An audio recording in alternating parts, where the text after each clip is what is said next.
Now available on Tata Sky channel number 526.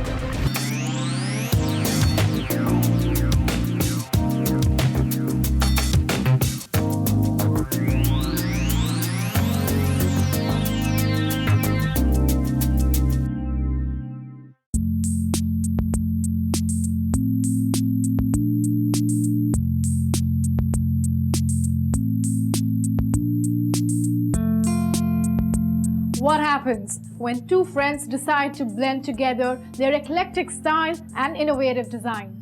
Well, they form a formidable team and set out to redefine the interior design space. Hello and welcome to the Interior Show with me, Aditi Singh. And joining me today are absolutely enviable twosome, Josefa Rangwala and Jason Pirani.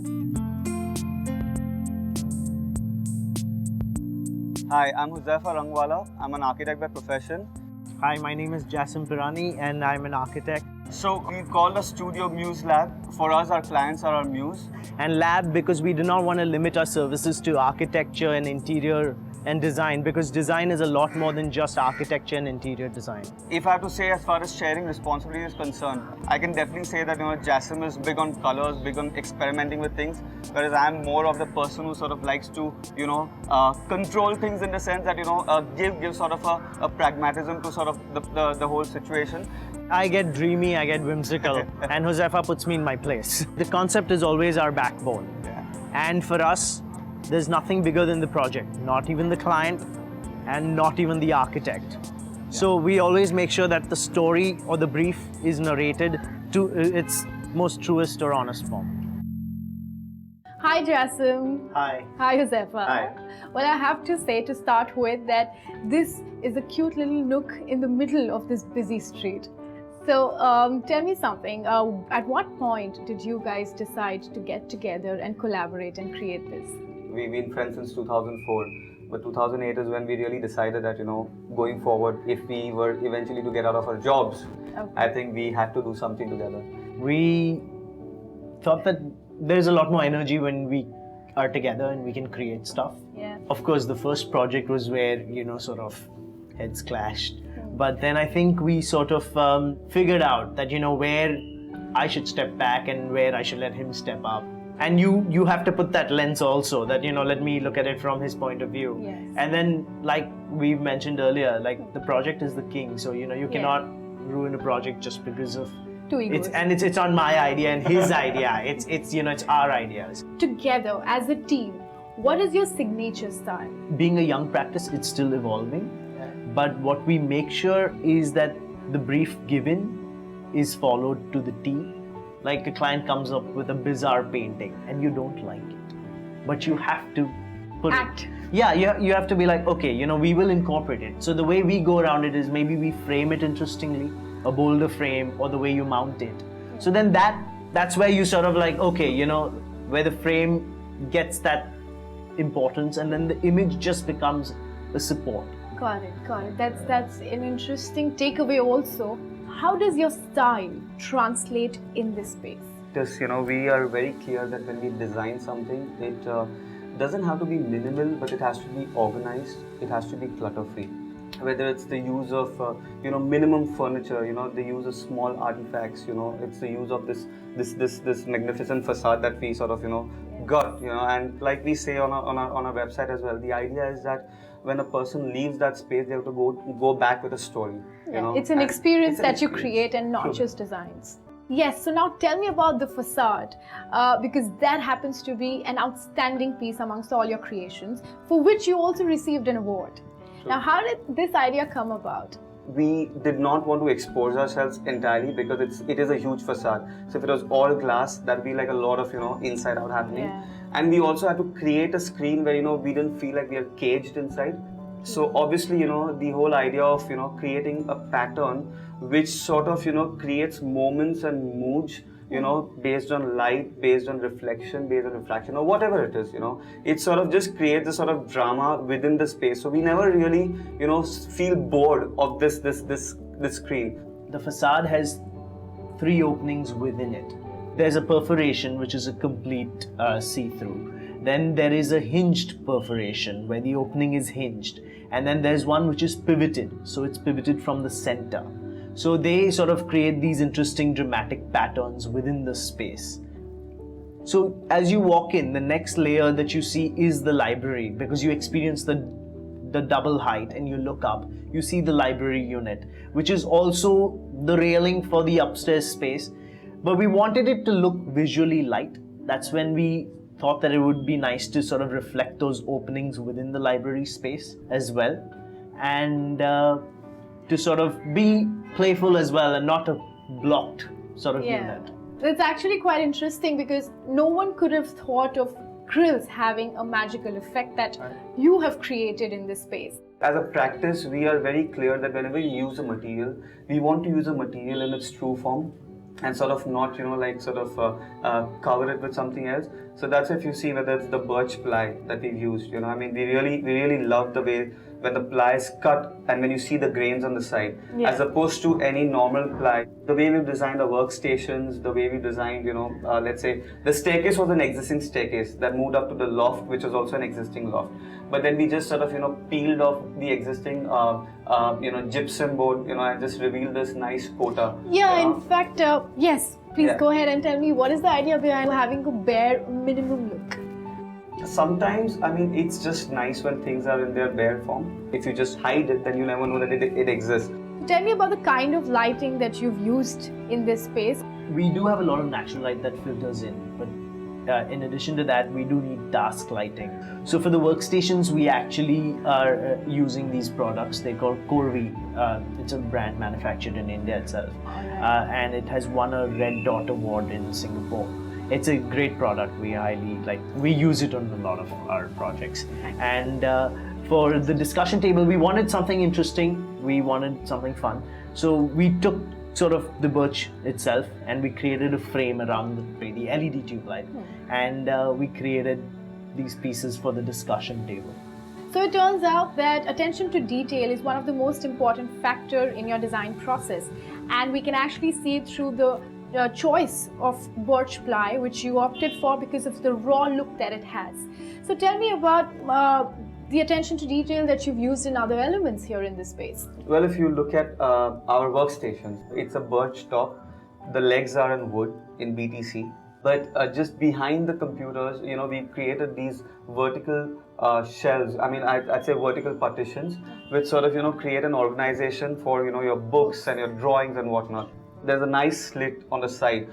So instead of having your regular wire manager, which again makes it very corporate, where you have a cutout and you've got a plastic wire manager, we just created these wire managers from the side. And then, sort of also to bring soul and life into the space, we added frames and objects and accessories that sort of bring our character and they reflect our moods. So that's also another nice way to sort of the space reflecting how we feel. So you've encapsulated everything from the science, the designs, to bring this space together as a whole. So I'm not going to let you guys go so easily. Why don't we go and check out the next project that you've designed? Sure, we'd love to. Sounds good. Let's go. And now we join you from Free Spirit. If you're wondering what that is, well, that's the house our designer duo for the day have designed. Now let's have a look around and see if the house lives up to its name. Guys, first thing first, I need to know, why have you named this house as the Free Spirited House? It's designed for a family friend. So the only brief that they had given to us was that they wanted this house to be a livable house. So there were no rules, no regulations, no boundaries. And I think that essentially became, the brief for us. And hence, we call it Free Spirited. Tell me, what are those rules that you've actually broken in this house? Not every day you get the opportunity to do a living dining space that's about 900 square feet. So we said, let's have fun with it. Let's treat the elements, the furniture, as objects and sculpture. So this unit was essentially constructed on site to make it look more monolithic and as one unit.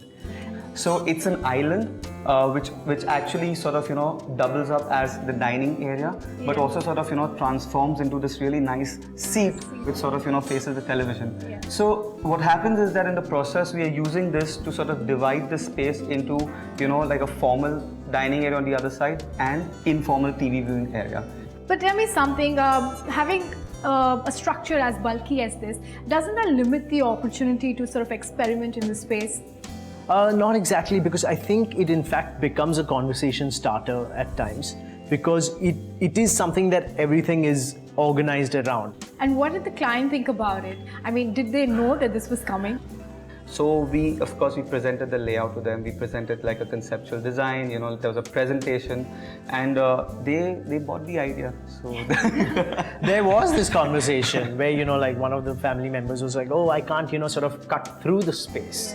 So as designers, you are choreographing the space. Yeah. So, you know, like we are choreographing that you walk around it rather than Through it, through yeah. it. So Yeah. I think choreographing their space and their thought process as well. So tell me something about the kind of material that has been used for this. it's a synthetic material. It's Korean. It comes in panels.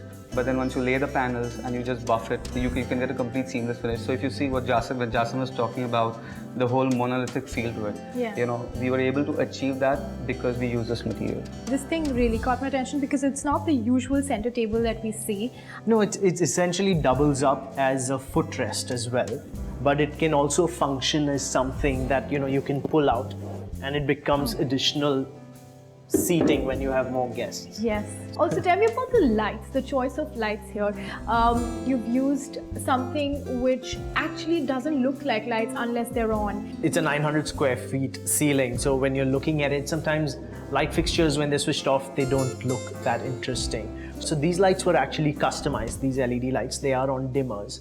And of course, the cost factor on those were higher, so we sort of balanced that out with smaller task lights that are readily available in the market. These again are Corvi lights, like how we used Corvi lights in the Workspace. Yes. Behind you also I see another something that looks like a sculpture or rather a piece of art to me. Is that what the intention was? This is one area where we said, okay, we can have art as well as it can double up as something which is utilitarian. So it works as a bench as well. And the process applied here also is similar to the table and sofa in the sense it was constructed on site using the process of laminating wood logs together and then shaping it on site. This is something that was handcrafted, hand technique. So, you know, you're using hand techniques here, but then we have a unit over there on the other side, which was created using a manufacturing process. Let's go ahead and see what the fundamental difference was between something that's handcrafted and something that's manufactured. Sure. Like Jasim said that the bench over there was completely handcrafted. But over here, we've used wood, but then we've applied the technique of CNC routing. What is that? It's computer numerical control, but actually it's robots that are basically just doing this bit for it. So we created this pattern in 3D on a software in the office, and then that was provided to the fabricator, and we also provided the material to him, and he sort of used this robotics to sort of create this whole pattern. How affordable or expensive is this? Now here the material itself is expensive because it is wood. But if you were to replace wood with MDF, you know, obviously it would have been cheaper as a material. Also tell me about the wall that is adorned with a lot of pictures and photographs here. Have you sourced it from somewhere or have you just clicked it? That's another talent that you have. No, so we do have a friend who has an Instagram account that has this great artwork that, you know, she clicks. And another great thing is that this can be done in a cost-effective manner, because if you have a friend that clicks great photos, so you can get neat artwork out of that. Talking about the wall finish, that's a grey cementatious Pandomo wall finish. And then what we have here are these white Spanish tiles. And the reason they are put on this wall is because they're further away from the window. It helps carry the light further into the space, being white. And also we've played with the materiality within the space. Like the chair over here, if I can pull it out for you. Yeah. We've used sailing rope as a technique to sort of create the back. So it's And just a rope tied around repeatedly to create a backrest. That's correct. And it has some cushioning inside, some padding to give you that cushioning and comfort. So guys, since you've experimented a lot with the materials and the textures of the walls in the living space, have you sort of experimented equally in the rest of the house? We have tried out on the different wardrobe surfaces and the headboards as well, so we can take a look. Jason, then please let's go and have a look at it. so that's the same surface, or rather the finish that we saw outside. That's correct. So we've used that wall finish as a supplement to normal painted surfaces because it's much easier to maintain these wall finishes. You can even wipe them with sort of a damp cloth. Is it very expensive to get something like this? When you compare it to paint, yes, because the cost is probably 6 times that of what regular paint would cost. 6 times.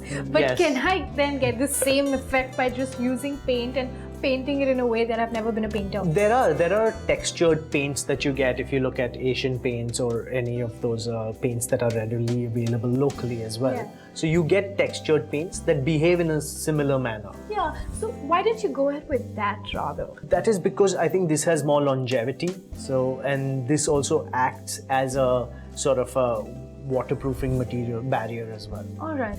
So tell me about that bright corner over there. Suddenly lit up by this color orange, and it's broken into small patterns. How did you derive that? So here it is a lot more abstract, very geometrical, and the colors reflect the choice and the taste of the person that inhabits. In fact, another punch of orange color is on the wall. We made a very simple woodwork. That's wood. Yeah, that's made with wood, and it's to give an illusion of a window or a screen, but it also lights up. It acts as a mood light as well, like we can see, which has been repeated above the desk as well. That's a light. Yes, it's a mood light. Here, apart from the continuity that you've maintained in the pattern and the color, where else do we see it? Here we have sort of the side tables of the bed that continue as one form to form the desk. So as it's well. a one unit. It's It is not one divided. unit. That's not a separate not. side table. It's not a separate side table. But here also what was a challenge is that this wall is a structural wall. We could not run wires through the wall. So the headboard acts as the paneling within which the wires are run. So it camouflages that. So it camouflages that. You've told me how pattern happens to be an important part of your design process. How does it vary in each room? In the next room, we have a darker veneer and a teak veneer which is masked with a coral color. It is this play on palm leaves. And that also ties up back into the headboard unit. There's this piece of art there, a light work that was created by another artist who responded to the wardrobe pattern. The sister's bedroom, that has a coral color. It's punch, it's young, and sort of she's hip, so it reflects that. We've literally very smartly put all the colors together as a palette within the shoe unit, which is by the entrance. So you can see how all the colors that are within each space come together. And then the parents' bedroom that is there, that has a more subtle aqua color. And the colors are not just on surfaces like hard surfaces like the wardrobes and furniture, but they also come within the softer upholstery. As we move into the parents' bedroom, there is a play with color within the furniture piece where we've used a zebra pattern that has again the teal and the white. So that's how we play with color.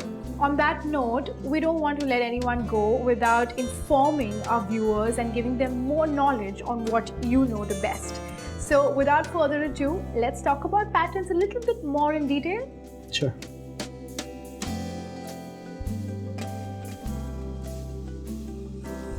Well, tell me, what is the first thought that comes into your mind when you hear the word pattern?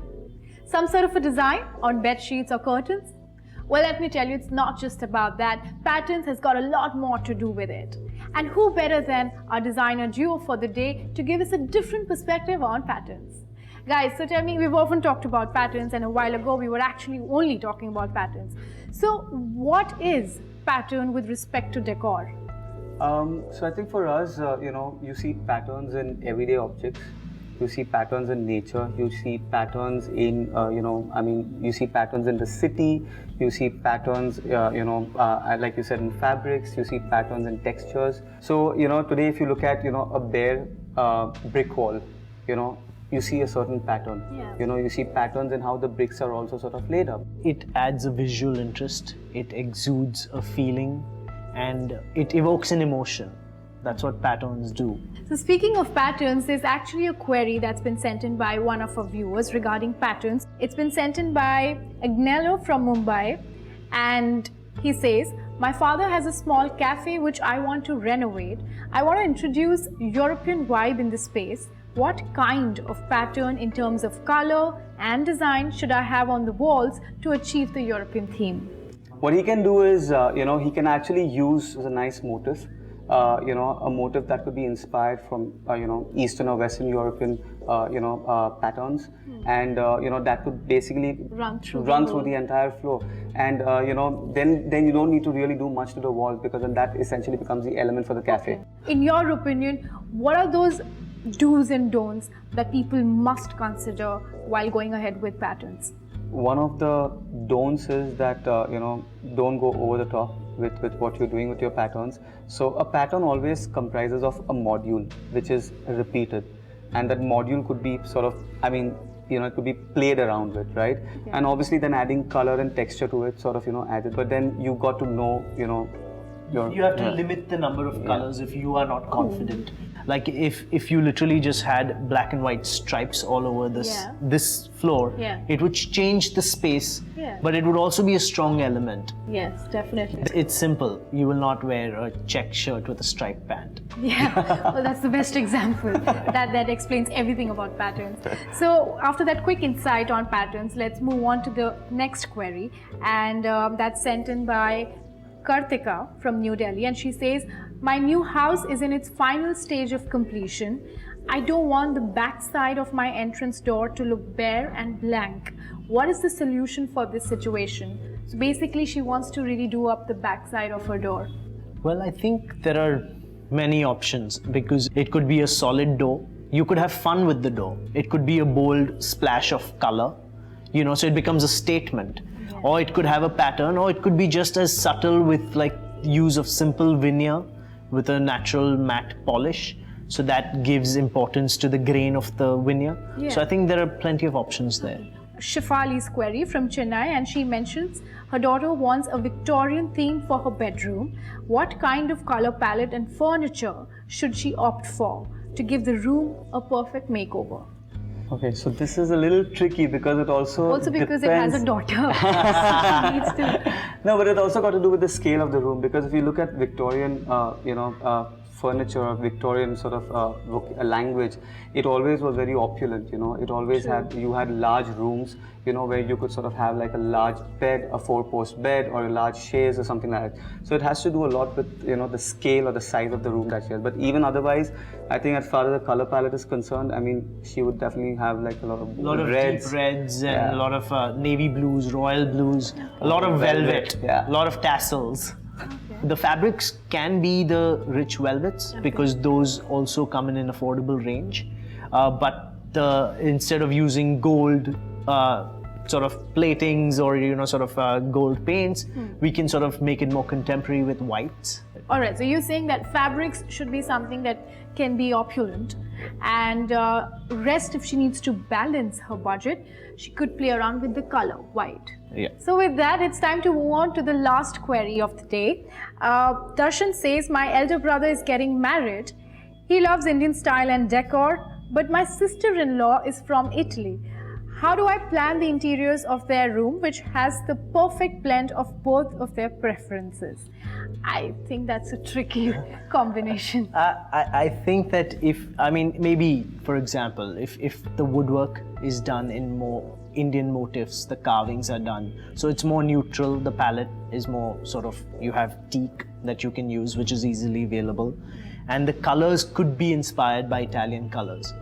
But if you don't plan it right, you could end up with either an Italian khichdi or an Indian risotto. Well, I really hope that works for the two of them though. Thank you guys so much for sending in your queries. Unfortunately, we have to stop now, but we'll be back next week and we will address all your queries regarding interior design. And thank you so much for joining us. It's been an absolute pleasure talking to the two of you and exploring yet another facet of interior design. Thank you for joining us. Thank you so much. Thank you. Thank you. Pleasure was ours. That's all I have for you on the show today. But I really hope that today's episode inspired you enough to go crazy and experiment with designs in your living space.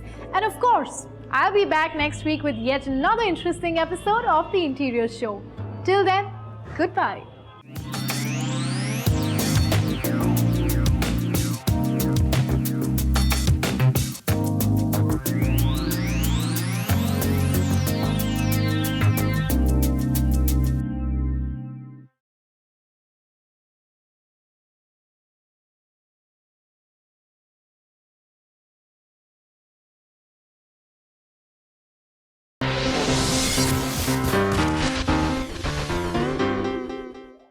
You can watch live TV on our website mbnow.in.